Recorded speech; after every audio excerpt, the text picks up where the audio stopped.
Hello and welcome to another Arsecast Extra, as always, with James from Gunnerblog. James, good morning to you. Good morning, Andrew. How are you this morning? I am fine. I'm ready to go, actually. Ready to go, I think. Really? What are we going to talk about? I was really struggling for topics this morning. I went to the cinema yesterday and spent 3.5 hours watching the new Martin Scorsese film. So we could talk about that if you want.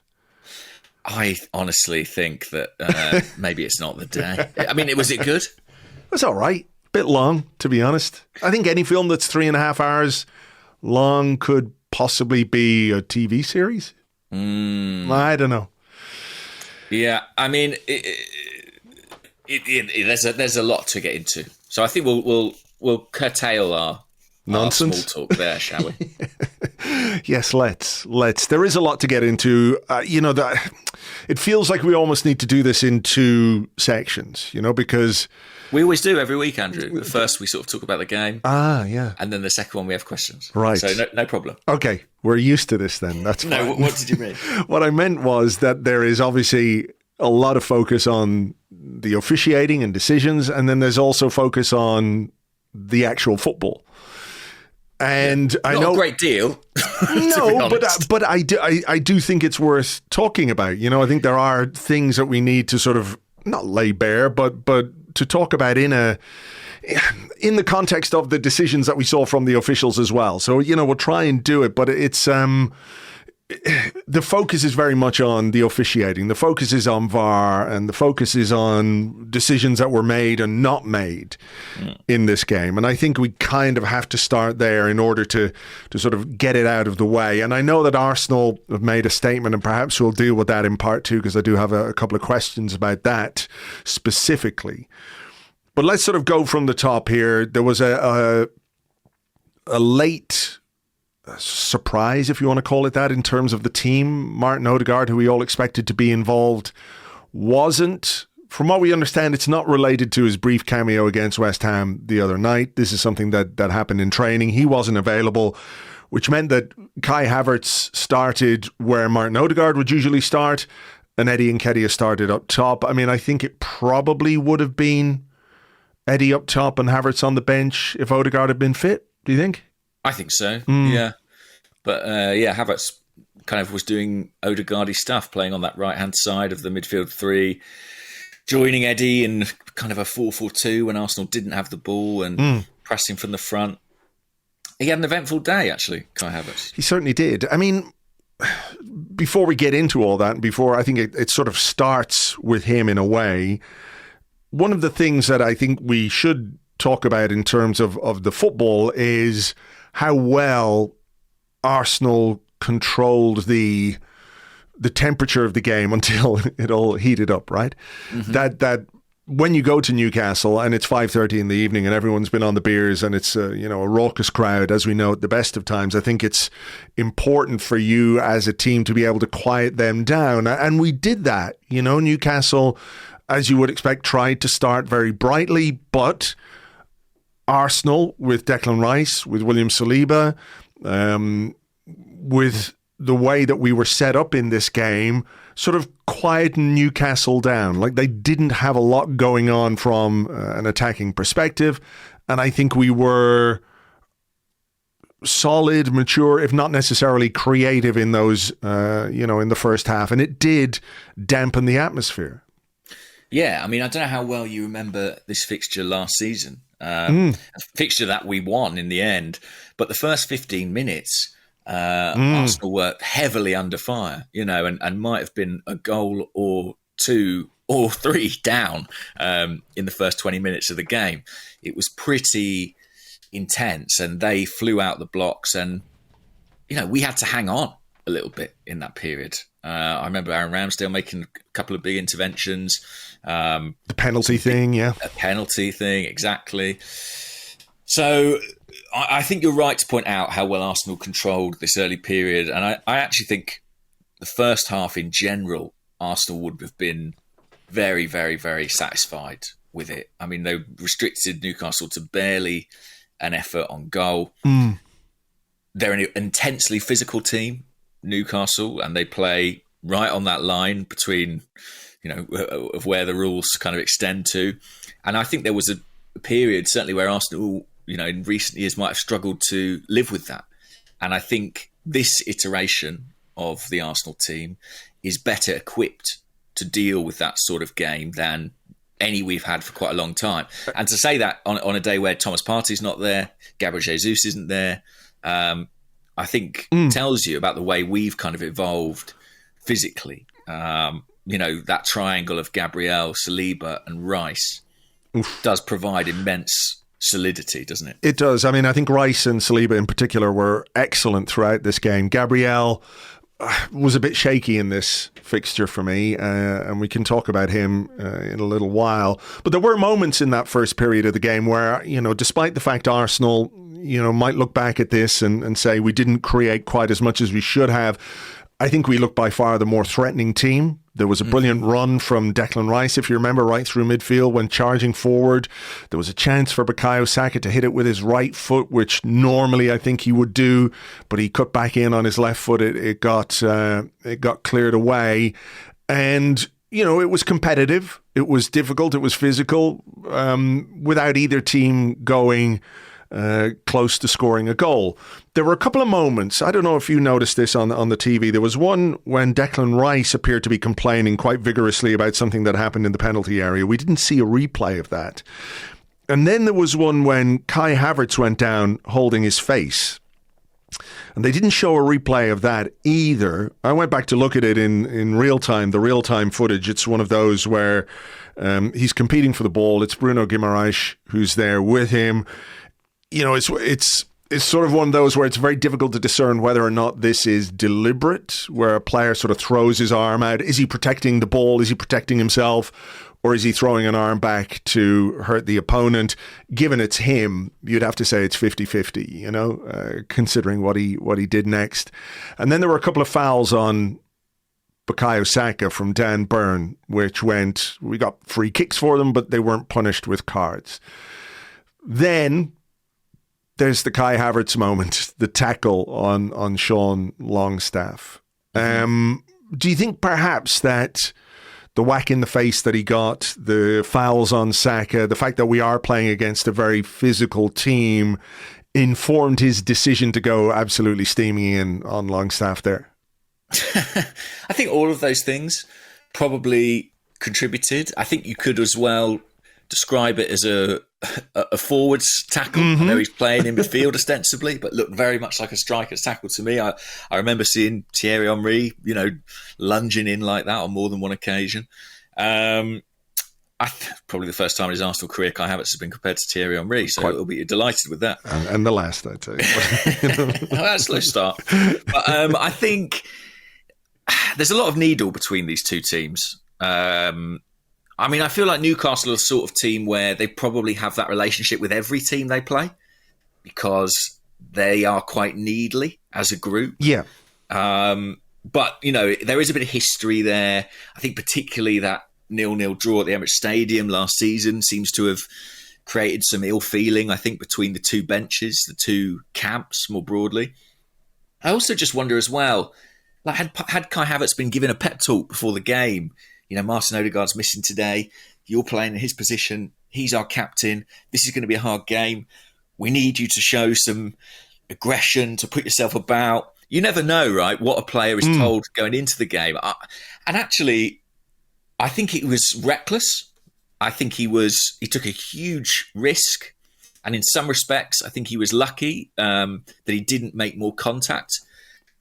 But I'm also not going to kill him for it because I've sort of been saying what worries me about Havertz is that I haven't seen that kind of aggression on the field. I know not all players require aggression to thrive, but I just mean some sort of sense of him kind of putting his foot down and trying to dig in and, make things happen for himself. I know lunging into a tackle is not maybe the best expression of that, but I did sort of at least appreciate a little bit of oomph in his game, if that makes any sense. It does, yeah. I'm with you on the fact that it was reckless and he was lucky. I do think he was lucky, and I've watched it again a number of times.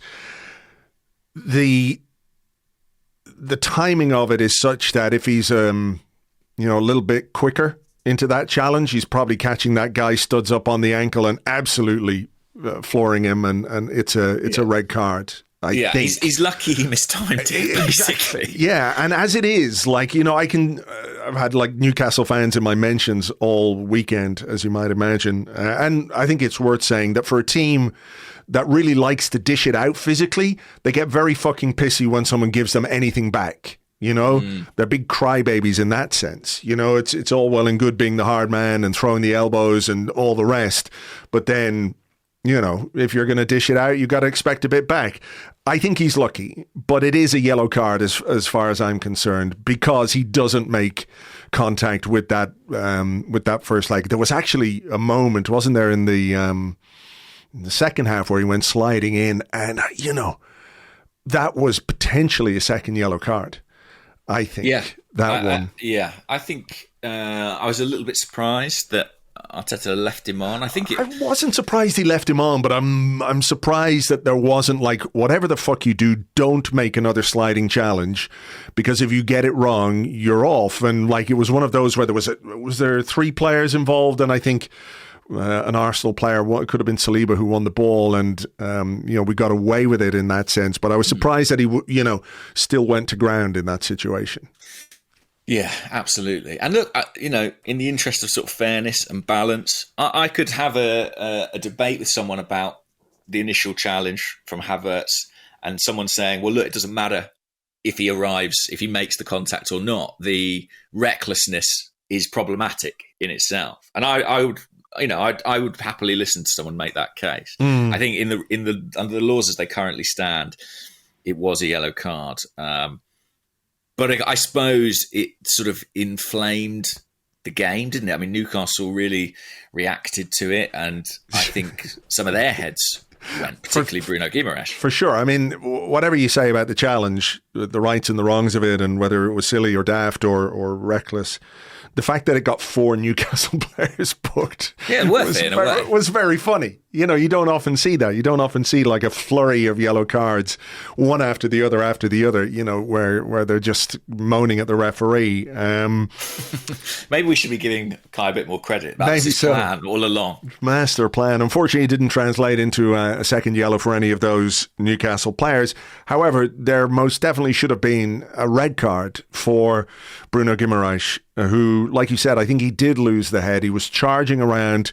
He went jumping in on Ben White. It was one of those where I think Ben White saw him coming and, you know, moved the ball quickly and got out of the way, but he went absolutely steaming in. And I don't know that he was necessarily looking to win the ball there. Got up and hit Jorginho in the head with his forearm as he's running by. The ball is not in the vicinity in any way. And it is, by the very definition of the term, violent conduct. So yes, there is obviously a lot to talk about in the second half when it comes to the goal and all the rest of it. But for me, this is the big one. This is the most egregious error, mistake, whatever you want to call it.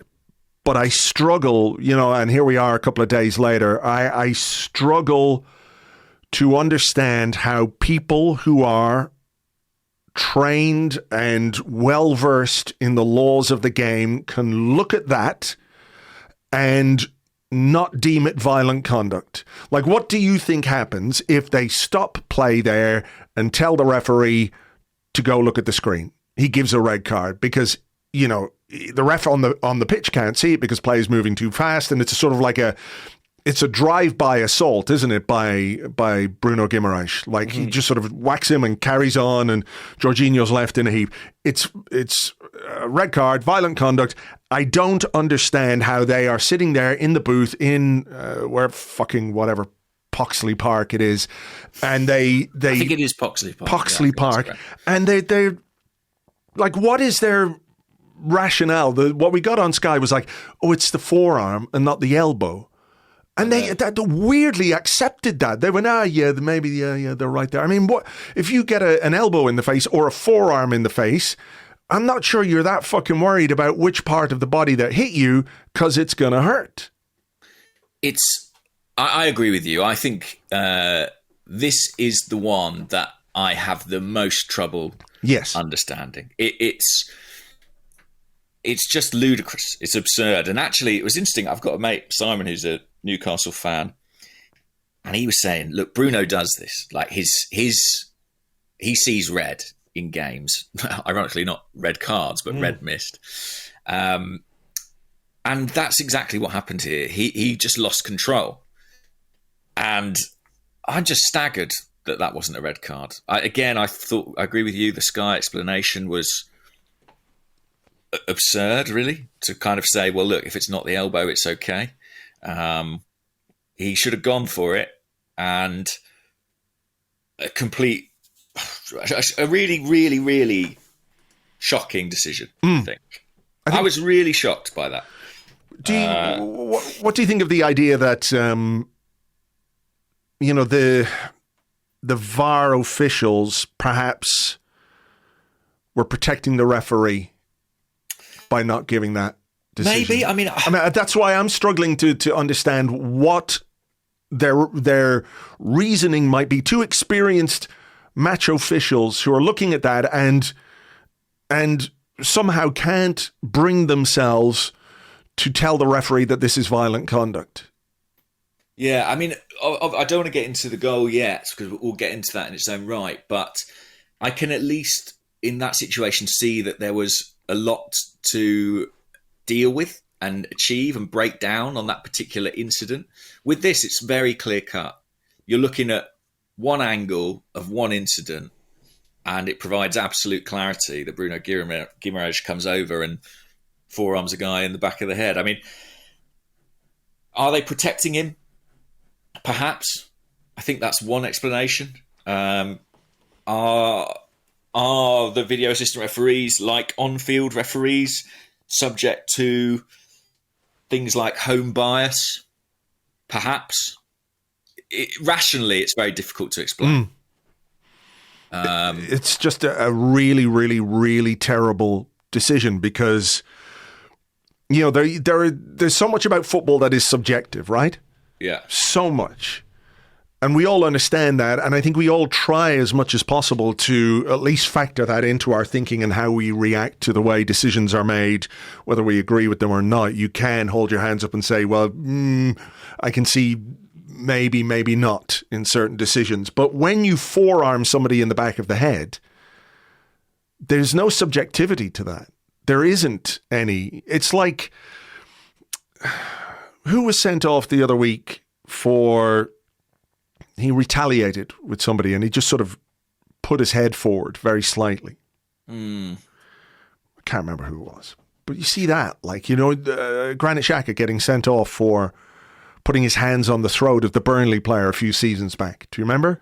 The choke slam. Yes. Yeah. But it's one of those where he just sort of grabbed him very... there are certain things you can't do. Exactly. And maybe running up and hitting a guy over the back of the head is one of those things. Yeah.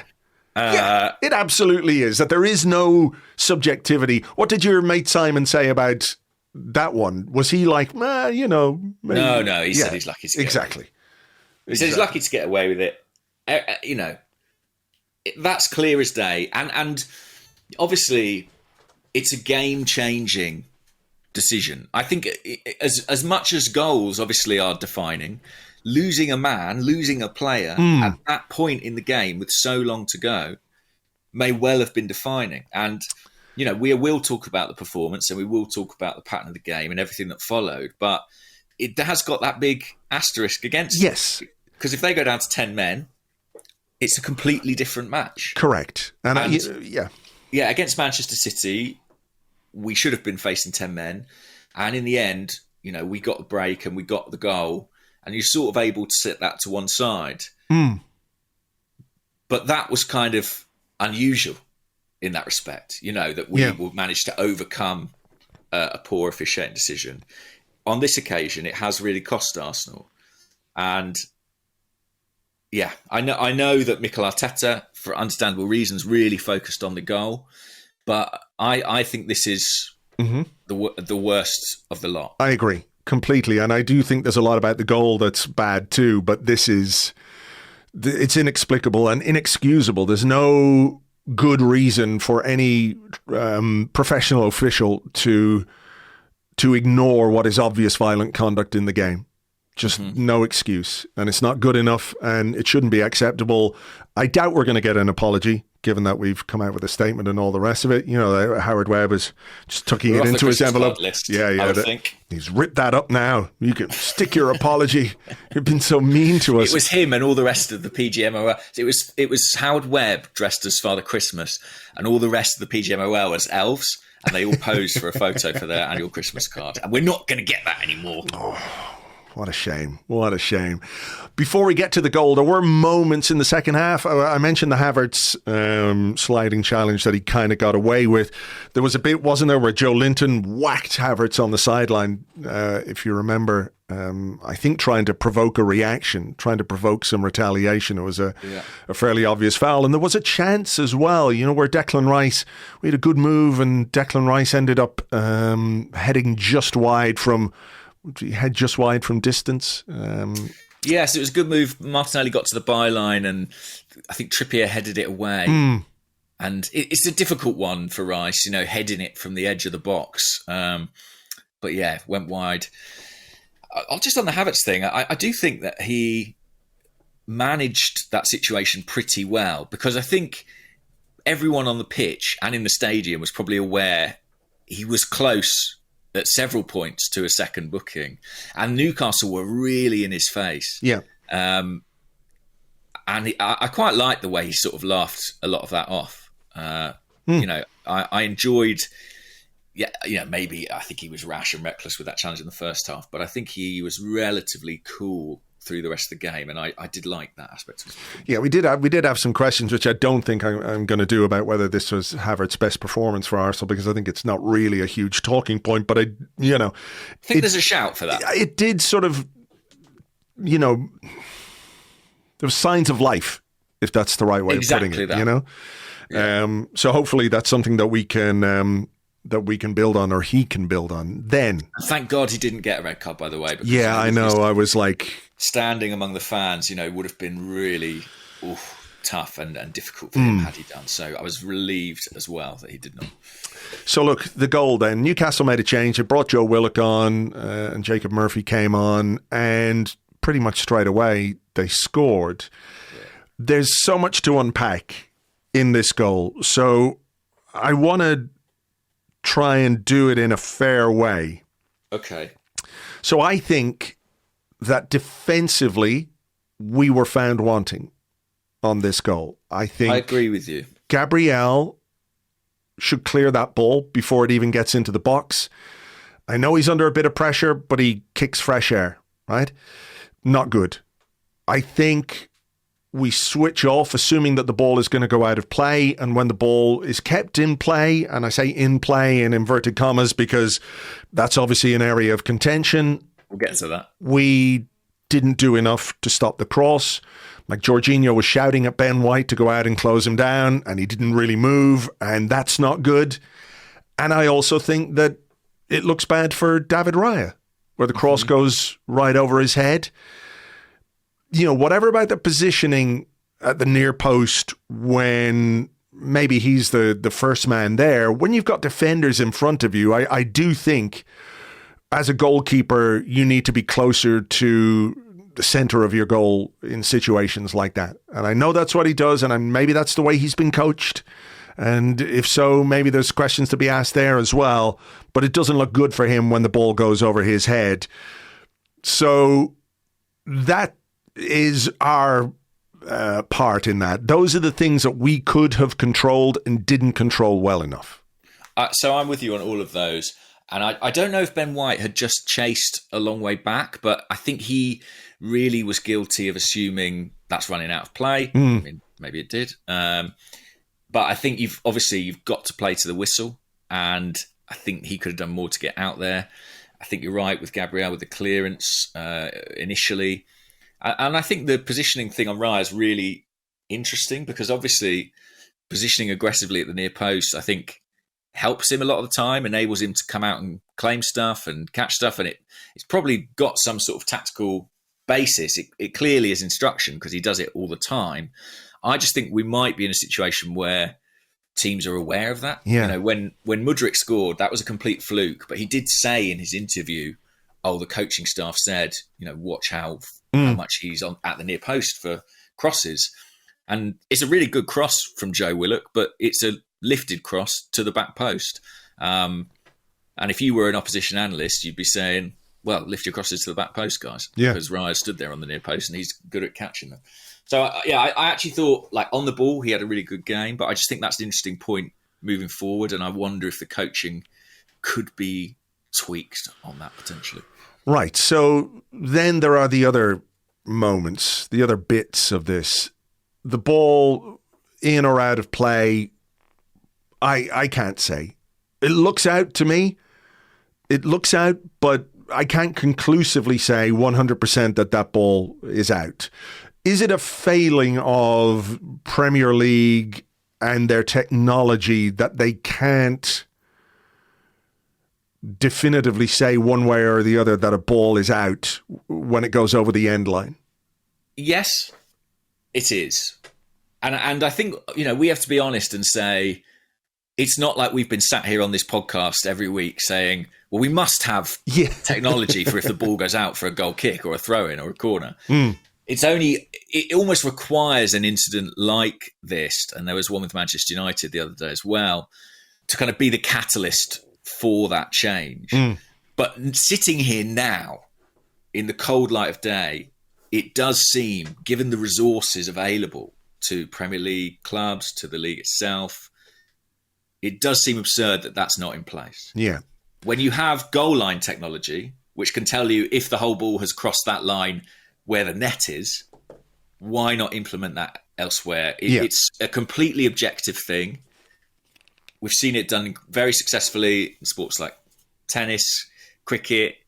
It's entirely doable, and it would remove that doubt. So, yes, I know a lot of people are sharing a screen grab of a ball where they can see that there is some grass between the bottom point of the ball and the line, but that is not sufficient evidence. I agree. That's the ball being over the line is the least irritating one for me because... But it can be fixed, and it should be fixed. I agree. Then... I mean, it feels redundant to talk about whether it's handball or not. I can't say. They checked for three things, right? Yeah, they didn't check for handball. They checked for offside. My gut feeling tells me it's offside. But my main bone of contention with this particular goal is the foul on Gabriel, and I think it is a foul. I think it's a foul everywhere on the pitch. If you put two hands in the back of an opponent, it is a foul. And they had the angles, they had the technology, they had the pictures to be able to see that. And I think that is a big mistake from PGMOL. I think it's a foul as well. My best guess, and maybe we will hear this audio one day. I don't know. I doubt it. But I wonder if once they realised they didn't know if that ball was out of play, I wonder how kind of chaotic that sort of period of them trying to figure out whether or not to give this goal was. Yeah. Like, I wonder if they just sort of lost their shit and panicked in that period. I mean, it wouldn't be a surprise. We've seen it and heard it happen. We've heard before. Yeah. And I have this gut feeling that their lack of clarity on that initial point threw them into a flap. And that's why we saw this sort of strange, prolonged, protracted period of effectively indecision, non-decision. We may discover... I mean, I'm with you, it's a foul. I think it is important, for us to have credibility talking about this, I think we have to try and be as objective as we can. And I think we have to recognise that you can't disallow a goal cumulatively. Do you know what I mean? Correct. Yeah. Well, the ball was maybe out and he was maybe offside and it's maybe a foul, therefore don't give it. But the foul is the one. The foul is the one where Arsenal have the strongest case. Agree. I mean, the images that have emerged after the game, where you can clearly see he's got two hands on the back of Gabriel's neck, whatever about Gabriel's position, right? Yeah. That maybe it's not ideal. And he is, I think, kind of stooping to try and head that ball away because it's come over Raya. Raya has missed it. The ball is falling. It's not like he has to leap to the top corner to try and head it away from going in, right? He's on his way in that direction, I think, which I think may have influenced the VAR. But I'm with you that personally, I think it is a foul. Now, obviously, what's happened here is that VAR have determined that it's not sufficient to overturn the goal, right? They've not deemed it to be a clear and obvious error. But I mean, that's, that terminology drives me crazy at this point. A foul it's either a foul or it's not a foul. If the ref hasn't seen the foul, fine. But you're sitting there. Yeah, but as I said on Twitter afterwards, how could you have any faith in these guys coming to the right decision in that situation after they had done what they'd done in the first half with Bruno?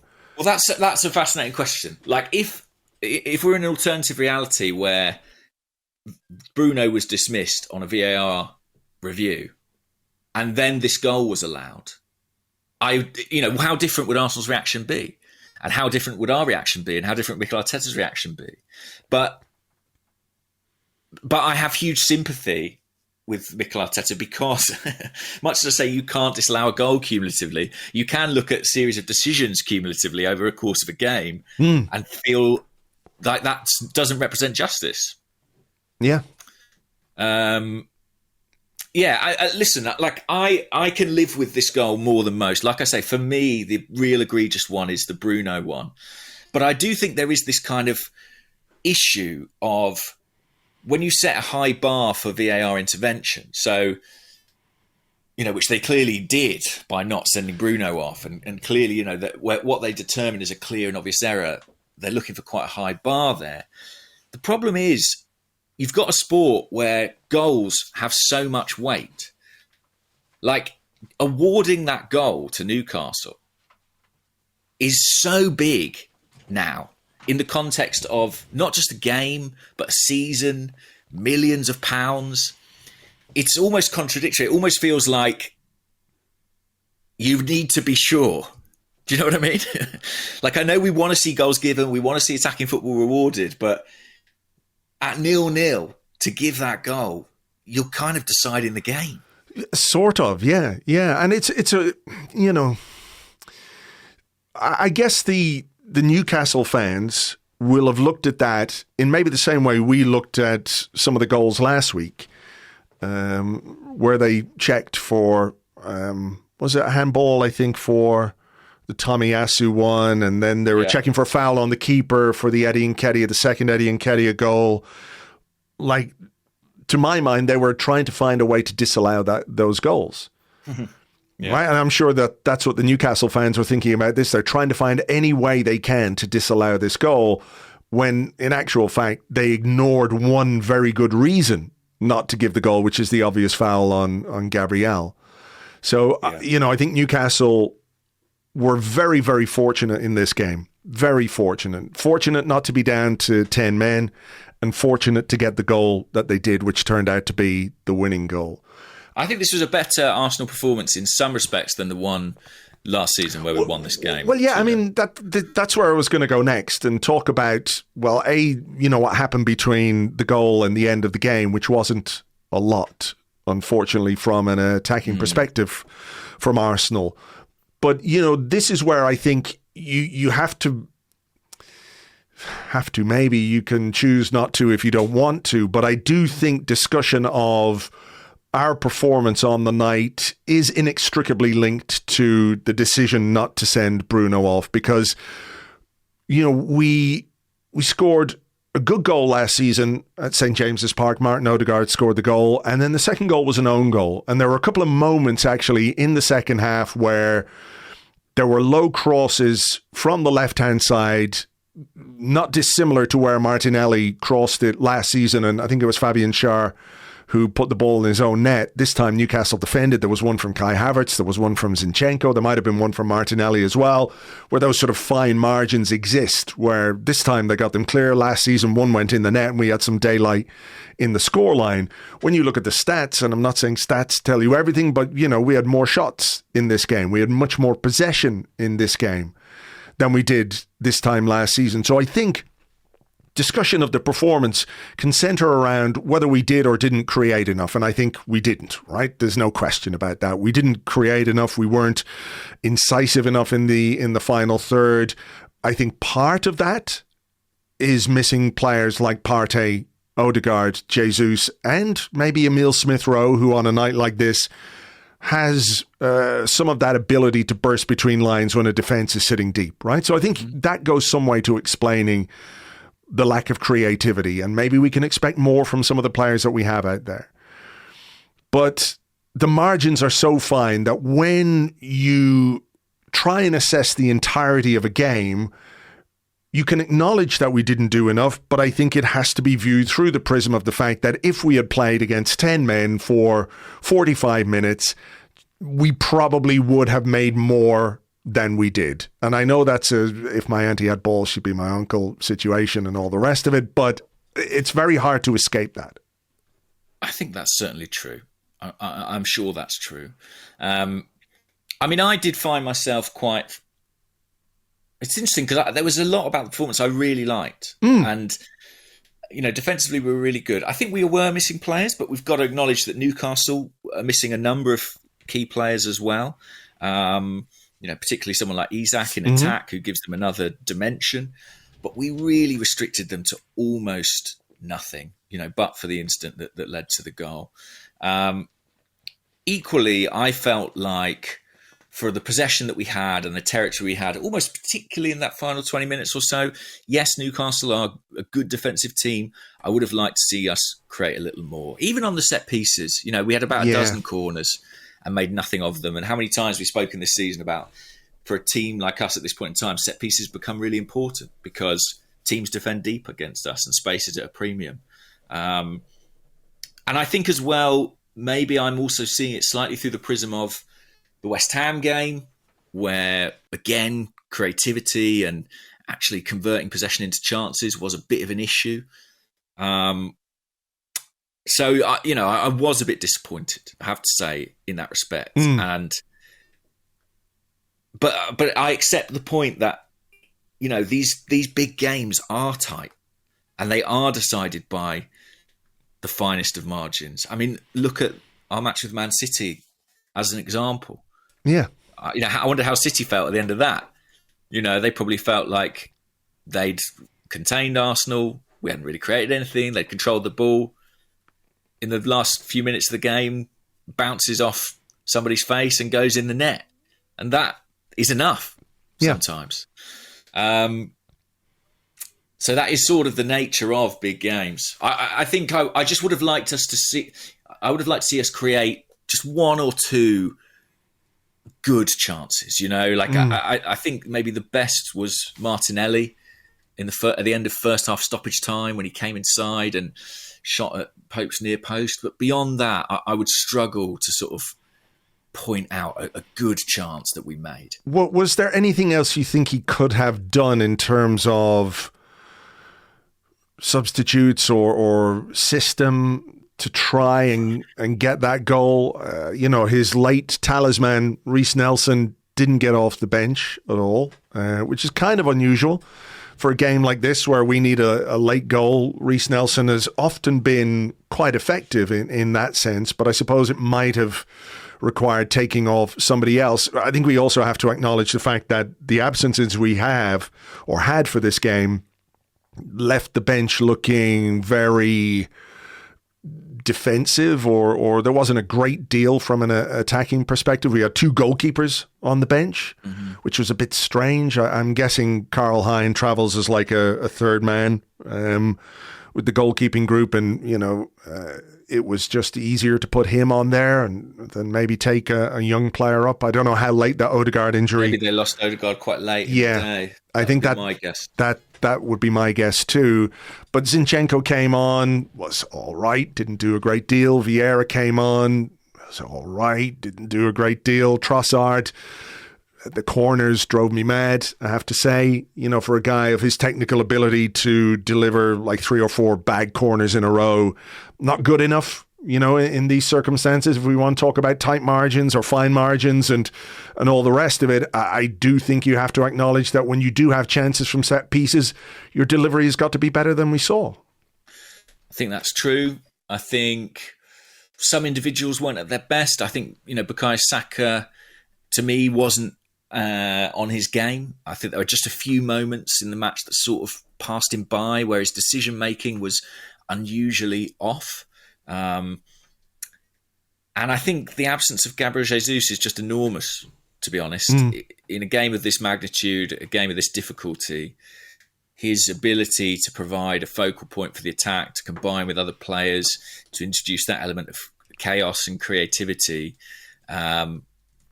is very much missed when he's not there. I think even more so than Martin Odegaard. You know, his Jesus' absence is what I would point to. I think that triumvirate, that missing triumvirate of Partey, Odegaard and Jesus is very difficult to deal with. It takes a lot away from your team, you know? Yeah. A lot of forward momentum, right? Because Partey is a guy who can play those passes between the lines. Who is he playing those passes to? It's Martin Odegaard. And if Martin Odegaard has time and can get between the lines, he can find the passes for, you know, Bukayo Saka, for Gabriel Jesus and all the rest, right? So I think it's difficult to deal without those guys. There was something else I was going to say, and it's completely gone out of my mind. I mean, the other thing is, you know, Newcastle are... Yeah, I've got it, but you can go on. Oh, you've got it. Go on. Well, I was just going to say that, like, I know the result has a big impact on how we feel about a game, obviously, right? So you lose and it's disheartening and it's frustrating and you can see the things that went wrong if you don't make enough chances and all the rest of it. It's sort of easy to lean into the things that we didn't do. But I do think there was a lot about this performance from an Arsenal perspective that was good, as you say. Like, if this game had finished 0-0, like, not brilliant, but at the same time, we've gone to one of the most difficult places in the Premier League to go and basically stifled a Newcastle side who've been free scoring. Like, they put 4 past PSG. Top scorers in the Premier League, I think, prior to this weekend. They did have that big win, didn't they? Was the 8-0 over Sheffield United, which I think has skewed that slightly. But they score a lot of goals, particularly at home. And I think a lot of what we did in this game, and this is perhaps why the award of that goal and the lack of red card feels so egregious, is that so much of what we did was good without having the final touch or the sort of cutting edge in the final third, right? So I think it's important to acknowledge that as well. Like I said in the preview podcast on Patreon, that we're a difficult team to beat. And we were beaten on Saturday by a goal that shouldn't have stood, by a team that should have been down to 10 men.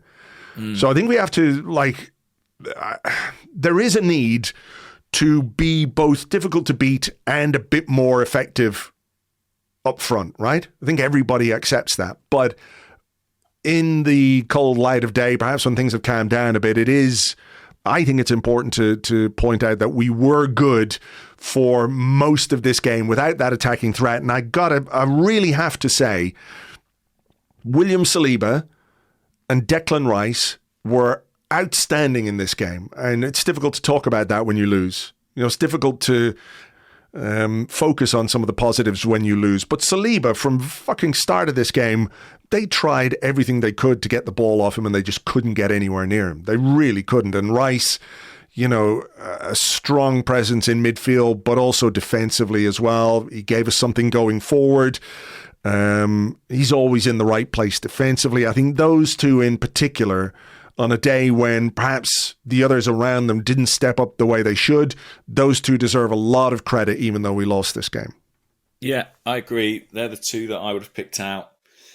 You know, the way you cope with a very physically intense team is not just by your own physicality, but it's by your technical level as well. Mm-hmm. And William Saliba's ability to do that, to receive the ball under pressure and just kind of turn away from his man is so disheartening for the opposition. Yeah. Newcastle pressed really hard, and actually when they played Brentford last year, they had quite a lot of success against David Raya, like closing him down. I think they got a goal via that means. But I thought Arsenal, the back four, the goalkeeper, but particularly Saliba, were really, really good in that respect. I think they retained their composure, and it just took the edge off the Newcastle team and enabled us to sort of manage the game. I do think defensively we were really good. I think defensively we are really good. I'm not sure I see a better team than us defensively in this division. Maybe City, just by virtue of how well they keep the ball, but we are very, very, very good in that respect. I do think there are still questions about the attack and what we may have sacrificed to get to that point of solidity. But I accept that Newcastle away, St James's Park, is maybe not the best time to talk about that. It's not a game where you're ever going to really create 10 golden opportunities. No, that's true. That's true. And if you end up on the wrong side of, I think this goes a little bit to the point that you made in your video, that if you don't create enough, then you are, it's possible that you can fall victim to a moment of madness or, something crazy happening or a thunderbolt going into, which is fine. I mean, I get that, but I do think that there is, the context of this game. So, yeah, exactly. Like, think about Arsenal Man City the other day. Like I said, these big games are settled on tiny things. It's really frustrating. But I don't think it needs to be a disaster either. I know that it's annoying to lose the unbeaten record, and we haven't lost 3 points. We might have done if Bruno been sent off, but in the end, the goal has cost us a point. I think, I don't think we did enough to deserve to win this game. When Mikel Arteta spoke afterwards, and we'll talk about that a bit more in part 2, but when he spoke afterwards, he said, we've lost 3 points here. I was like, I get what you're saying, but we didn't. We lost a point. Now, a point is still valuable, and I think it's a point that we absolutely deserved. And, maybe on the balance of play, you could say it's a point that Newcastle deserved, but that's neither here nor there. It wasn't 3 points lost. But, I suppose part of, if I'm looking for a silver lining from this game, it is the fact that we went there and controlled it, and we weren't being pulled apart by a team that is very, very effective, in the final third. We didn't allow them to play the way they like to play, We know how they like to play, and even though we had a lot of the ball, we controlled the transitions as well, right? So when it did break down, we didn't see Newcastle charging forward, bar that one moment that led to the goal, which of course shouldn't have stood for all the reasons that we've already talked about. So I think there are positives there. And I'm hoping that, this can perhaps be used as a kind of fuel, a sense of injustice can sort of spur players on and really make them raise their game in the next game and the next game and the next game. And that is the thing that, there's 2 things I think that I would take away from this game. One is that we could use the sense of injustice in a positive way. If that's, it could be a galvanizing thing, hopefully. The other thing that I would say, final observation before we take a break and go into part 2, is that in the absence of Gabriel Jesus, for a game like this away from home, and I know he's far from perfect and all the rest of it, but if we have Martin Odegaard available, I think fixtures like this are Kai Havertz up front games. More than Eddie and Nketiah games. And again, I'm not saying Havertz is the be-all and end-all. I'm just saying for this kind of game, if you have the ability to play him up front, that is what I would do. And I think that's a little bit of a lesson from this game for me. Yeah, I'd like to see more of it. We've seen it in the Community Shield. We've seen it in periods of games. But I think there's definitely a time and a place for using Havertz there. And I would agree that this might well have been one. I don't know how much it would have changed from an Arsenal perspective, but we'll never know. But I think he I think he's definitely worth a shot. Yeah. Okay. Well, look, I don't think there's anything else in terms of the game itself. There's the post-game stuff and the post-game reaction, which we will talk about. So let's take a little break here. We'll come back with your questions and more in part 2 right after this.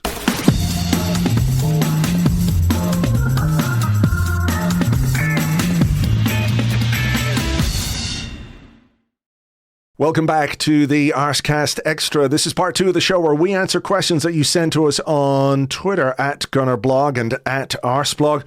Also on the Arseblog Discord chat server, which you get access to if you are an Arseblog member on Patreon. So, the game was the game. And then there was the press conference afterwards from Mikel Arteta. And I'm sure everybody's heard it at this point, but I'm just going to play a little clip of that right now. Yeah, we have to talk about the result because you have to talk about how the hell this goal stand up, and it's incredible. I feel embarrassed, but I have to be the one now coming here to try to defend the club and please ask for help, because it's an absolute disgrace that this goal is allowed. It's an absolute disgrace, and it's too much at stake here. We put so much effort. It's so difficult to compete at this level. And it's an absolute disgrace. Again, I feel embarrassed. I've been more than 20 years in this country, and this is nowhere near the level to describe this as the best league in the world. I am sorry. Pulling no punches, I think it would be fair Yeah, to say. just a bit. That's, some might say that's a man, who's a sore loser and all the rest of it, and show me a sore loser and I'll show you a loser and all that. But, subsequently Arsenal have released a statement which said, Arsenal Football Club wholeheartedly supports Mikel Arteta's post-match comments after yet more unacceptable refereeing and VAR errors on Saturday evening. The Premier League is the best league in the world, with best players, coaches, supporters, all of whom deserve better. PGMOL urgently needs to address the standard of officiating and focus on action which moves us all on from retrospective analysis, attempted explanations, and apologies. There was a question, it was from Tim actually, Tim Stillman. So let me ask you, you can give your own thoughts on the statement and Arteta, if you want. But Tim's question is the club statement likely to have a negative impact? We can already see a media backlash, which may or may not be justified. And we know PGMOL's priority is colleague/mate protection, as this put a target on our backs now. So what do you make of A, Arteta's response, B, the club statement, and what the fallout might be?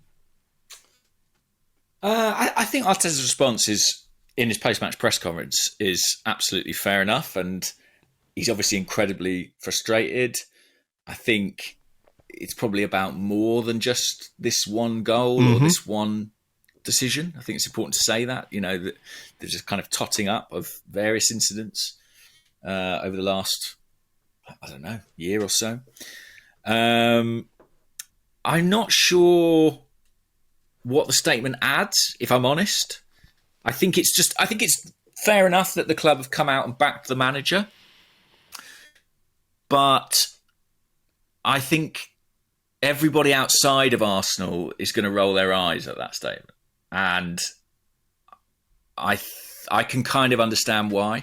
Because I sort of think club comes out and says, we want decisions to go in our favour after a decision doesn't go in their favour. I mean, what does that signify, really? I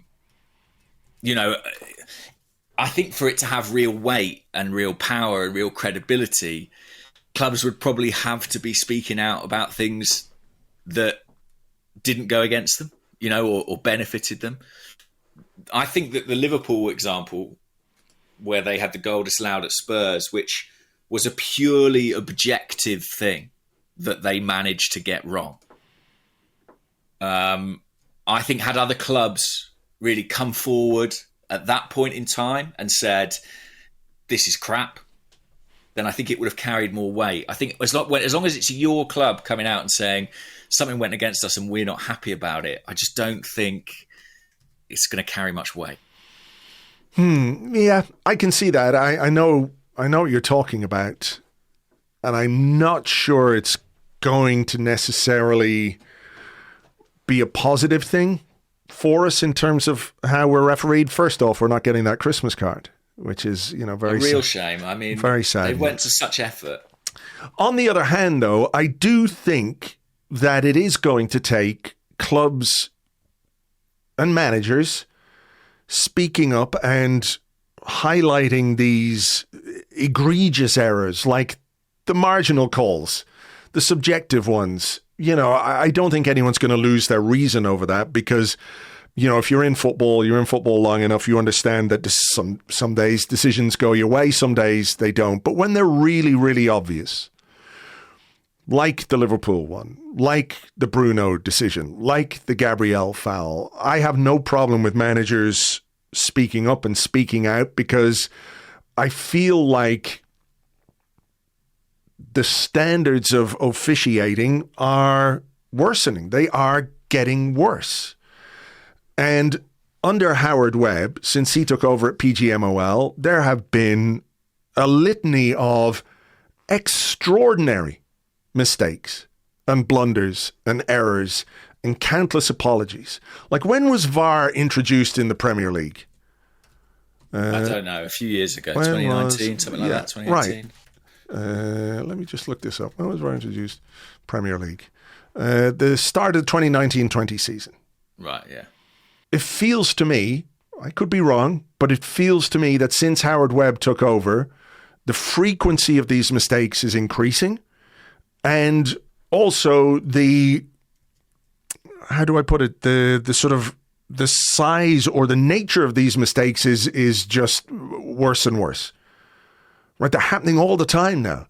Maybe it's because he's, acknowledging them. I don't know. But if managers, if clubs, if players don't speak out about these things, what is ever going to change? I mean, the unfortunate thing is like Arsenal are aggrieved this weekend, release a statement, and 19 other clubs and 19 other sets of fans go, ha ha ha, tough shit, suck it up, you cunts, which I get, right? But then it'll be one of them next week, and they might release a statement, and it'll be a different club the week after, and they might release it.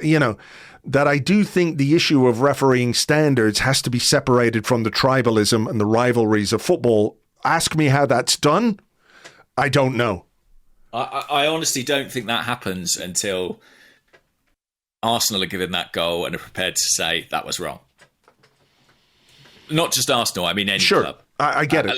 I think until clubs truly kind of come together on this, which is really difficult because there's so much at stake and everyone has a vested interest and everyone has a bias. But until there's kind of a unified, or at least majority voice on this, then that tribalism is always going to undermine it. Sure. I mean, there was a bit in the Sky Sports interview after the game when Arteta was asked, are you going to take this up with Howard Webb or PGMOL? And he said, we've been taking it up with them for months. Yeah. And then he said, I don't, in his press conference, I don't want to be in the hands of these people. I think he just said people, but I think he dropped the word these. That's what he meant. That this reaction from Arteta, it feels very much to me like a guy who's completely at the end of his tether with the refereeing and with the officiating. And I'm sure he's not the only one. If I was Gary O'Neill, I'd be fucking going crazy over the last couple of weekends because of the penalties that were given against Wolves, right? And to be fair, I think he's spoken out about that. But I think it's also worth pointing out that we know Arteta hates losing. But when we lose, the reaction from him has generally been pretty fair. Like sometimes he'll blame his players, as he did against West Ham during the week. He talked about not competing. He was angry with his players. Sometimes he'll blame himself. He'll take the responsibility himself. There have been plenty of times where he has not spoken about refereeing and refereeing decisions. And there are times where he'll just say we didn't play well enough. But on this particular occasion, he's had enough. Like the line has been crossed. And he wasn't holding back. And maybe it will be counterproductive. And maybe if you were being completely rational about it, you might not say anything. But I don't know that I can blame him in those circumstances for speaking out. And I don't think he should be punished for speaking out either, because it's not as if he's just sort of taking umbrage with one small thing. Everybody could see, maybe Newcastle fans aside, but I think everyone can see that Arsenal were absolutely done over by the officiating in this game. And that was the difference between no points and a point. Yeah, I think I'm with you on that. I think Arteta's within his rights. I think what he said is absolutely fair enough. I think it's relatively out of character and shows that his patience is basically worn thin. And I'm actually fine with the club coming out and backing their man, you know, especially if he's going to get the book thrown at him. You know, stand by your manager. He's the most powerful person in the club. He's put himself out on a limb. The club have come and supported him. I get that. I just don't think it's going to affect any sort of change as a kind of isolated thing. To come back to Tim's question, is it going to hurt us? It's hard to say, isn't it? I mean, Sir Alex Ferguson was never shy about criticising refereeing decisions, but it never seemed to hurt him. You can kind of... Part of the reason managers do this, and this is why I think it's slightly sort of false to sort of claim all we want is objective refereeing. I think managers come out and do this partly so that to try and work decisions in their favour. Correct. In the future, a lot of the time. Correct. Which is within their, you know, that's their prerogative if they want to do that. I don't know if that's going to happen for Arsenal. I get the sense that Arteta is quite unpopular, maybe, within those circles. Look at the way that he's dealt with on the touchline. Look at the way his reputation there is kind of reported and written about. I don't think this is going to work for him in the way it has or did for Ferguson. But I hope I'm wrong. What do you think? I mean, it could go two ways, right? They could dig in, PGMOL as an organisation. They could say that this is basically an attack on them and decisions might be made through that prism when we're refereed, right? But the thing is, there are so many examples down the years of decisions that are strange and weird and bad and wrong against Arsenal. I don't really know how much worse it can get. So I don't worry about it too much from that perspective. If it gives an official or a VAR guy pause for thought next time he's making a decision in an Arsenal game, maybe it'll be worth it. Maybe it'll only happen once. Maybe it'll only happen next week against Burnley or something. I don't know.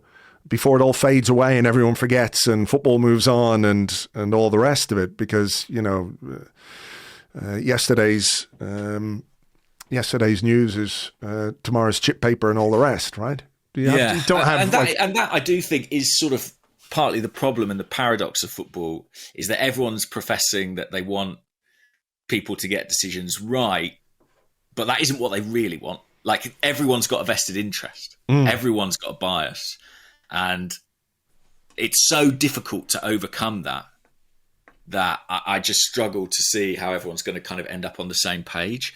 I mean, the irony of that is, sorry to cut across it, the irony of that is that when, on the very rare occasions we have seen football rivalries put to one side, it can be enormously effective. Think about the Super League.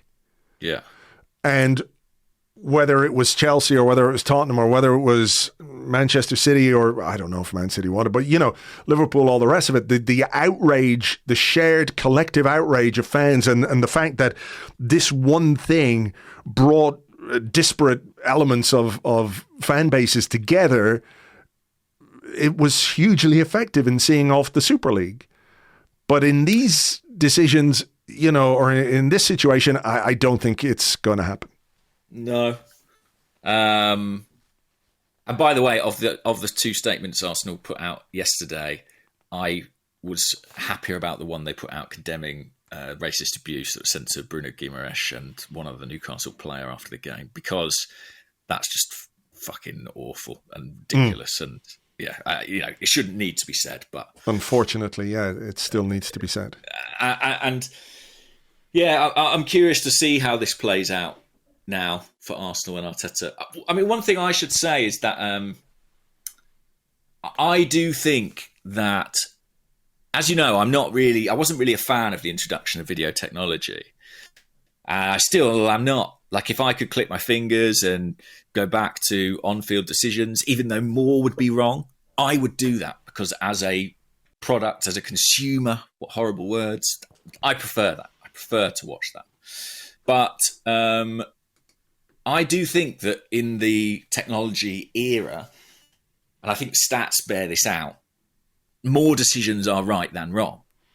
But I think that the problem that we have is that when you introduce that technology, you kind of have this promise of objectivity and correctness. And so subsequently, anything that deviates from that attracts much more scrutiny. Sure. And so that's why we get this like intense focus on these incidents. It's because we have a premise that's not being fulfilled. I mean, can I ask you a question? We have another question here, and I do sort of want to move off this because, we've talked a lot about it, but I think it's interesting when you talk about the introduction of VAR. If we could go back, we'd probably be having discussions about when are we going to get video technology and all the rest of it. But for everything that's introduced, there are consequences, or there's a sort of, domino effect, if you like, right? So because VAR is introduced, we now have all this VAR-related, officiating-related hashtag content that comes out every week, right? Howard Webb has his own fucking TV show with Michael Owen in this sort of ridiculously fake way of demonstrating transparency at PGMOL, when, of course, we all know that it's just a way for Howard Webb to get on TV, If they wanted to be transparent, they could be. We could all hear the audio if we wanted, the same way that, the commentators hear the audio. They could release the audio immediately after the games. Basically, there are tools now where you can transcribe hours of audio in seconds, and it gives you an excellent transcription of what's happened. It's not difficult for an organization like PGMOL to be transparent if they want to be, but they don't want to be. But one of the things I think is interesting, this is a question from the house on Neil Bolt Street, who's at Nesco on Twitter, said lots of talk about officiating standards, but do you think punditry standards need to come under just as much scrutiny? No consistency, out to protect themselves over the clubs and skewing every game with bias and narratives rather than genuine insight. And I mean to ask this question in the context of what you said about the introduction of VAR, is that it seems to be, what's the word I'm looking for here? The discussion about VAR is not in direct proportion to the amount of discussion we should be having about football and about the sport itself. That these incidents, these reactions from Arteta, from other managers, become far too big in the narrative, if that makes sense, and that is sort of changing the way that football is covered on television and the way that we are experiencing football as fans, whether you go to games or don't go to games, that your experience of the game, of the sport, is absolutely and inextricably linked to the introduction of VAR. Oh, there's a lot there. I mean, the first thing I would say is that punditry is changing, or has changed. The idea 20 years ago was that a pundit effectively represented a neutral voice, and was offering a kind of balanced critique. I think that has eroded. And, we're part of that to an extent. I mean, obviously, we're not sat there on Sky Sports, but we are pundits with a bias or with a position or an affiliation. And that's the popularity of work like that has now influenced television. So Gary Neville and Jamie Carragher are openly Manchester United fan, Liverpool fan. It's part of the entertainment model. It's part of the theatre of these TV shows now. it's been introduced, and again, a bit like VAR, it will take quite some time to sort of squeeze that genie back into the bottle. I think that's here to stay, really, that people are partisan in their commentary about these events. So that, again, has a say, you know, that generates a reaction which plays out on social media. You know, Gary Neville, I think, is still tweeting this morning about incidents from the Newcastle Arsenal game. Of course he fucking is. It creates this sort of ongoing dialogue that does tend to dominate. I also think that one of the biggest lies in football is when people say, I don't like talking about referees. Because I think that as a culture, as football fans, I think we do like talking about referees. I think people really like talking about referees. A lot of people. Because it's a convenient enemy. We'd all rather dislike this kind of abstract idea of PGMOL or, you know, the baddies in black. I think that's kind of human nature. And so... You need the villain, the pantomime villain, the light to the darkness and all that. Yeah, something to fight against. And I think... I'm not saying that they get everything right. I'm not absolving them. I think they're having a really bad season. I do think that. But I think that it is in our nature to kind of look for an external oppressor. And I think that is kind of sort of fundamental part of the human experience. So I'm not sure we'll ever fully get away from it. And we can criticize TV companies for their coverage, but ultimately their coverage will be led by numbers. Like, they will be delivering content that people seemingly want to consume. Sure, I get that, but isn't that the sort of the argument of the tabloid? We're just giving the people what they want. Yeah. When, you know, in reality, they could perhaps hold themselves to higher standards, like Jamie Carragher and Gary Neville, who, you know, were both adamant watching the footage the other night that this is not a foul by Joe Linton on Gabriel. But as we've seen subsequently with better images, with still images, you can see that this is very, very much a foul. Instead, they double down on you know, their initial point of view. You would have more respect for somebody who said, you know what, I was watching it, I got that wrong, but here we are, I've seen it again. My opinion has changed.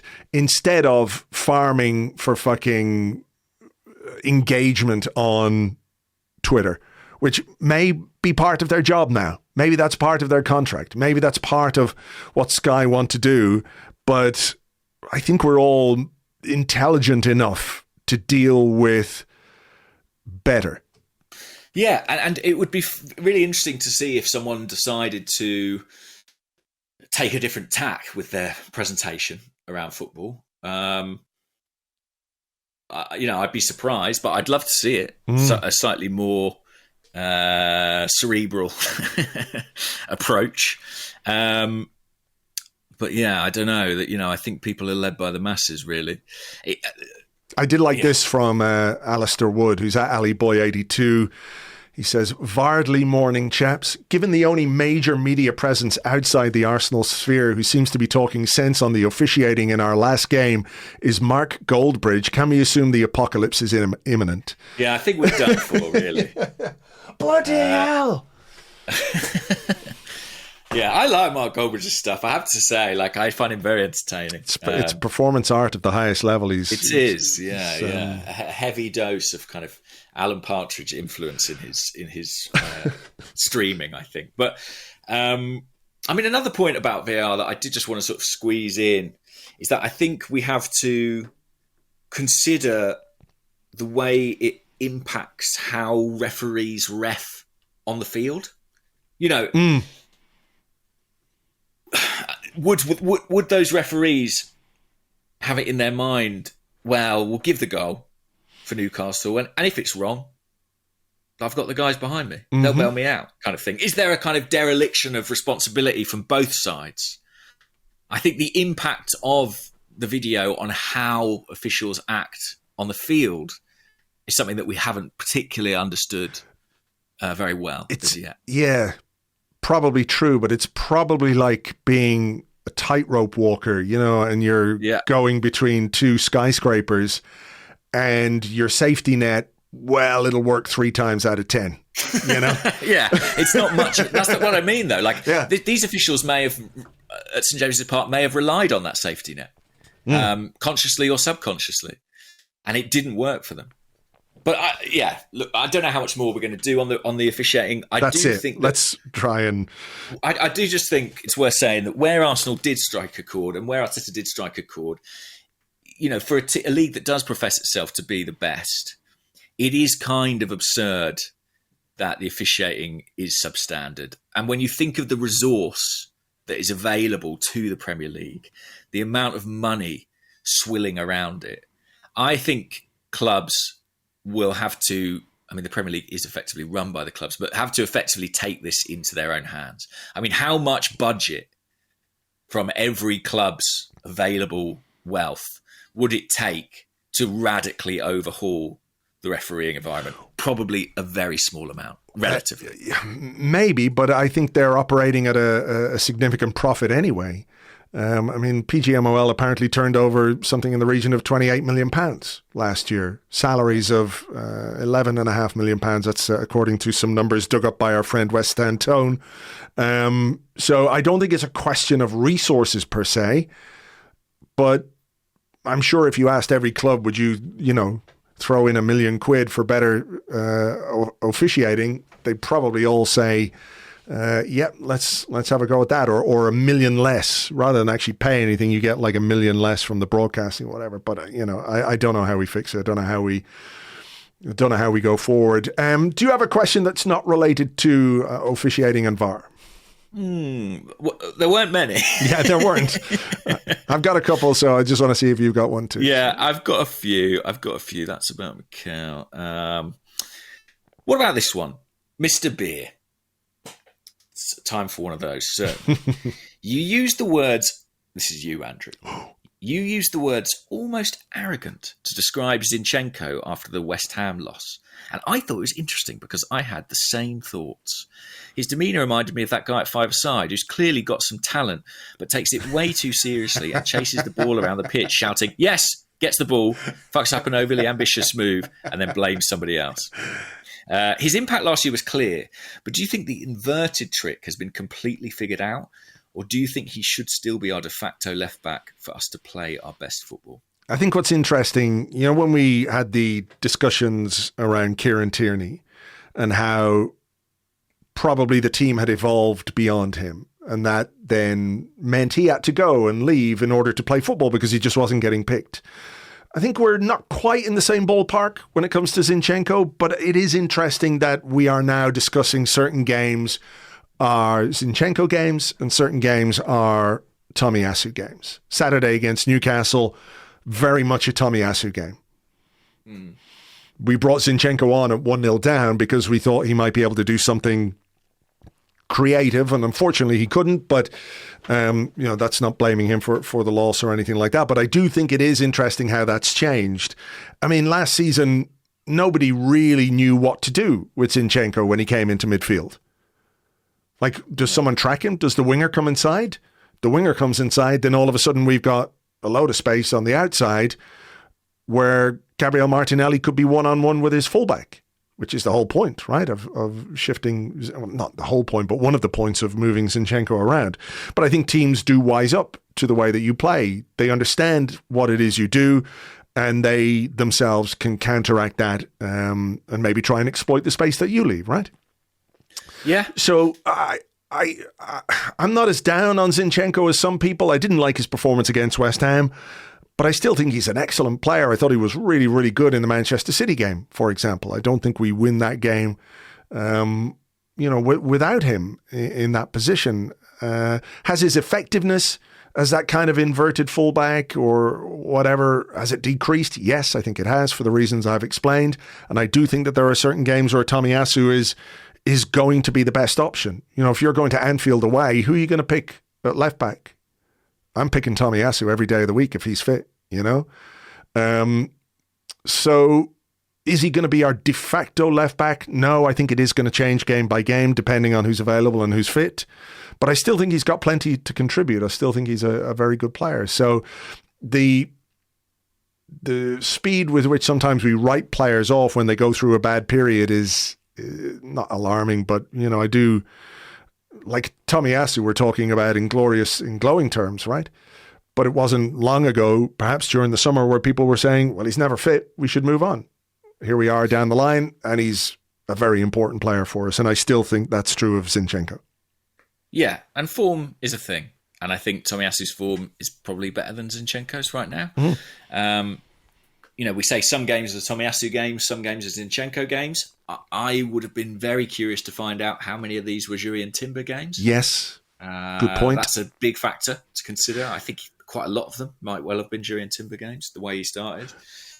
And just one other point is Zinchenko, which, I was sort of thinking about writing about it at some point, but I kind of think, when are we ever going to see this guy play midfield? In the absence of people like Thomas Partey and Martin Odegaard, I do kind of think, if not now, when? Yeah, true. I'd be very curious to see it. Yeah, Arteta doesn't seem that open to it at all. Nope. But that is where he can operate and has operated a lot in his career, especially at international level. And it was something that I thought about maybe before this game, that if you didn't play Jorginho, could you have played a midfield of Rice, Zinchenko and Odegaard? I was assuming Odegaard was going to be fit pre-game. Speaking of form, here's a couple, and you mentioned Juri and Timber. Aaron Lagunner on the Discord said, "What the fuckly morning, guys. I've noticed Ben White being subbed a lot more in recent weeks. He's always been a 90-minute, 38-game-a-season kind of player until now. To me, he's seemed fairly jaded in recent weeks, and his link with Saka and Odegaard, which has always been so smooth and almost telekinetic at times, has looked clunky and disjointed. Do you think this is a dip in form, some tired legs, or a larger issue connected to our attacking output?" And just a sort of a double header on this one. Greenkeeper JHB says, "Hello, Andrew and James. The form of Bukayo at present, just a blip? Something to be concerned about? Looks a bit tired maybe, and perhaps carrying an injury. Any thoughts on that?" So deal with our right-hand side, James. Well, you touched on it there, but Juri and Timber's absence, I think, means that Ben White's probably having to play a lot more minutes than anticipated, because it means Tomiyasu's over at left back a lot of the time. So they can't quite share the games as much as they might have expected or liked. Ben White played, of course, didn't he, against West Ham, 90 minutes in the week, which not everyone in the first team did. It's interesting as well.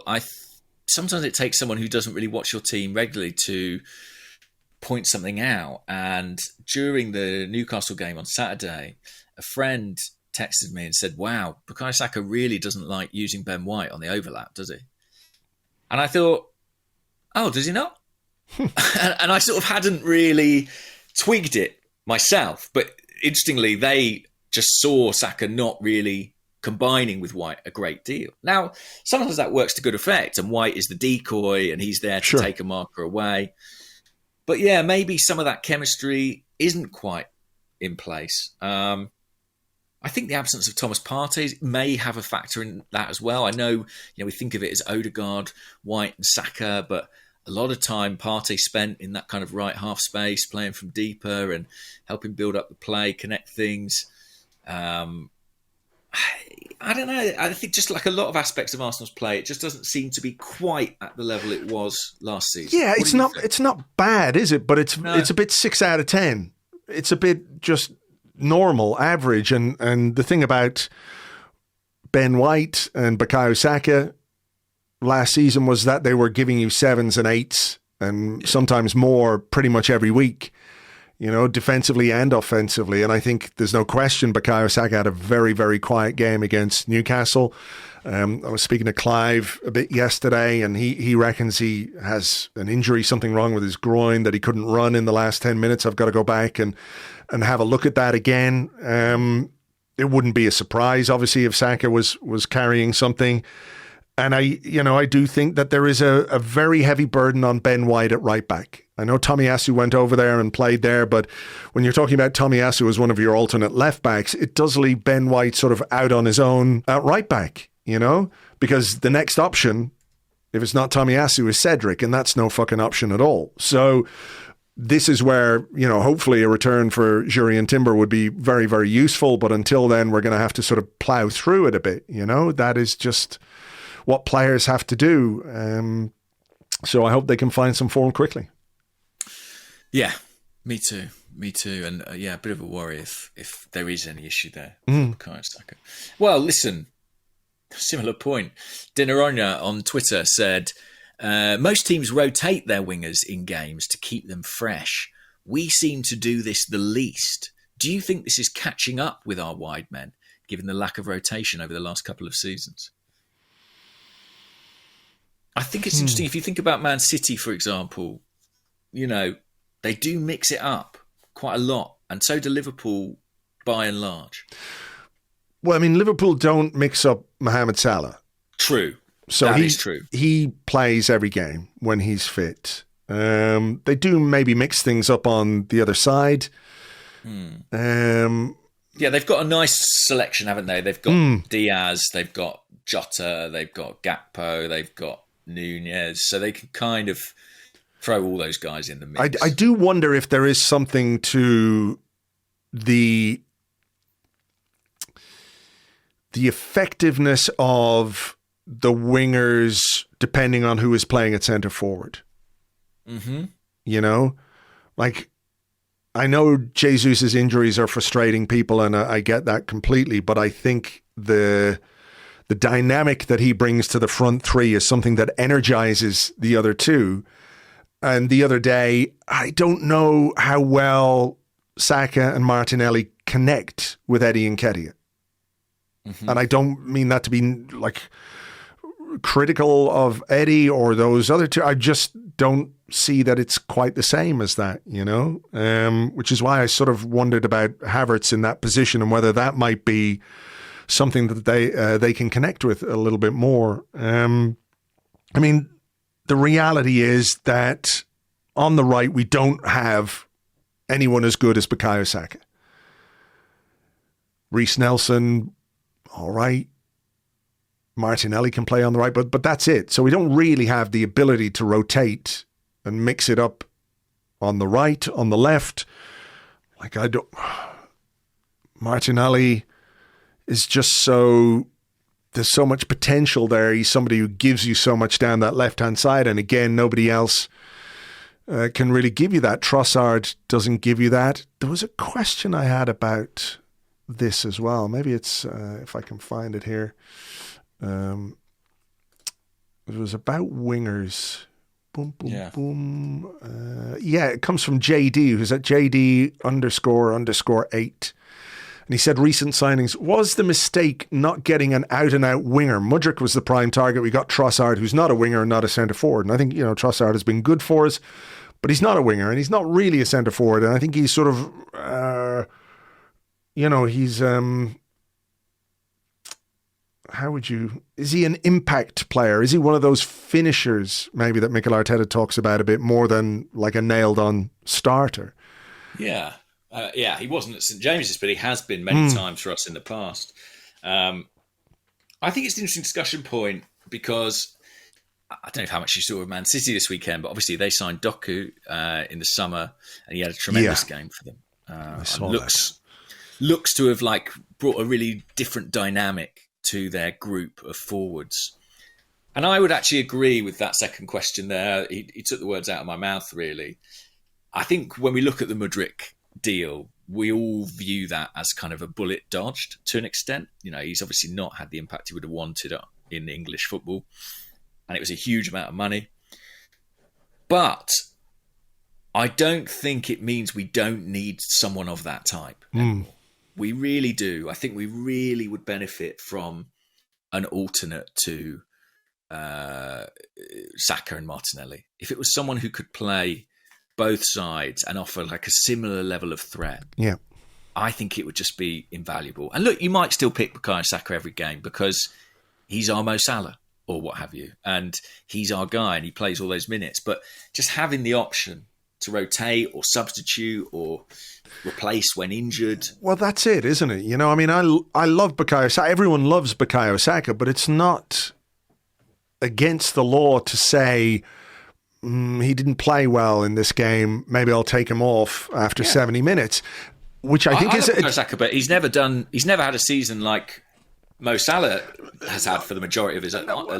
No, I agree. And look, part of why he stays on, even when he has quiet games, is he has the ability to do something, as we've talked about already this season. Like, you know, there was a point where he's had a goal involvement in basically every game, right?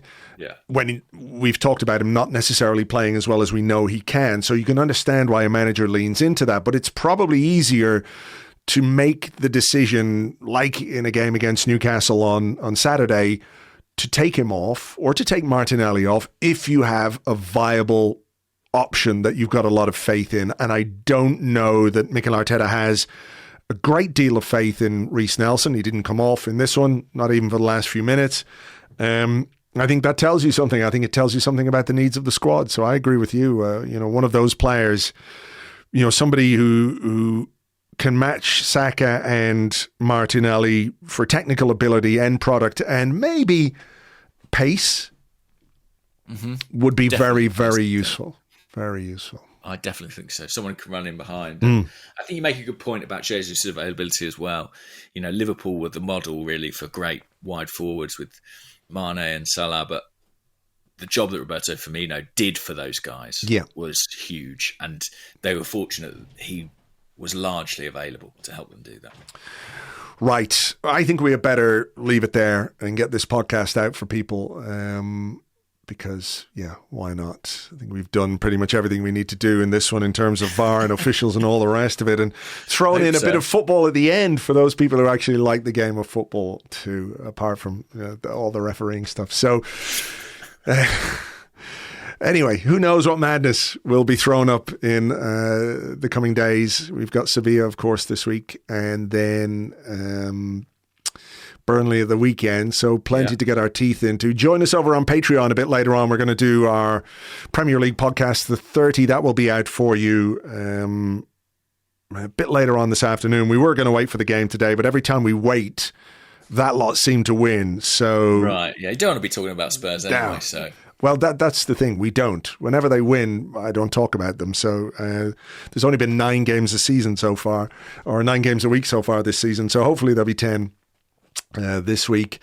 Right, that's it. Let's go. Thank you as always for being with us. And I don't know what else to say. We'll catch you on the next one. Fuck Magpies forever, I guess. Yeah, I guess. Bye-bye.